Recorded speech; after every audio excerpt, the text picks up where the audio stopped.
จังหวัดเลยครับในการเปิดงานสืบสารวิถีไทยดำเชียงคานชูศาสตร์พระราชาและกะภูมิปัญญาท้องถิ่นขับเคลื่อนจังหวัดสู่เมืองท่องเที่ยวเชิงสุขภาพครับที่บริเวณศูนย์วัฒนธรรมไทยดำครับบ้านหน้าปานาดอำเภอเชียงคานจังหวัดเลยนายชัยพจน์จรูนพงศ์ผู้ว่าราชการจังหวัดเลยครับเป็นประธานในพิธีเปิดงานสืบสารวัฒนธรรมประเพณีวิถีไทยดำอำเภอเชียงคานพานศาสตร์พระราชาภูมิปัญญาท้องถิ่นโดยมีนางท่านตะวันจรูนพงศ์นายกเหล่ากาชาติจังหวัดพร้อมโดยรองผู้ว่าราชการจังหวัด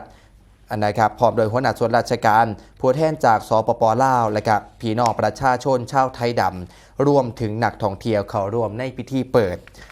บ้านหน้าปานาดครับเป็นหมู่บ้านที่ตั้งอยู่ในพื้นที่ของตำบลเขาแก้วอำเภอเชียงคานเป็นจุดหมายปลายทางสำคัญของนักท่องเที่ยวด้วยจุดเด่นด้านทรัพยากรธรรมชาติและก็เอกลักษณ์ของกลุ่มชาติพันธุ์จึงกำหนดจัดงานอนุรักษ์วัฒนธรรมประเพณีไทยดำขึ้นระหว่างวันที่ 16 ถึง 17 พฤษภาคม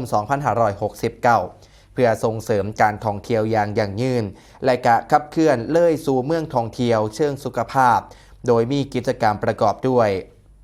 การแข่งขันโยนมะกรนะครับแมลงแป้นและก็วิ่งกระโปะเชิดชู่อาหารพื้นถิ่นการประกวดเห็ดเมนูท้องถิ่นเช่นจุบพักลาบมะเขือและก็แจวอดนะครับขบวนอีก3วัฒนธรรมขบวนเทิดพระเกียรติและก็ขบวนโชว์อัตลักษณ์ร่วมกันของชาวไทยดำไทยพุทธและก็ไทยคิดสืบสานวิถีชีวิตการสาธิตการเฮ็ดหัวใจไทยดำและการแสดงแสงสีเสียงวิถีไทยดำใต้ร่มพระบารมีครับ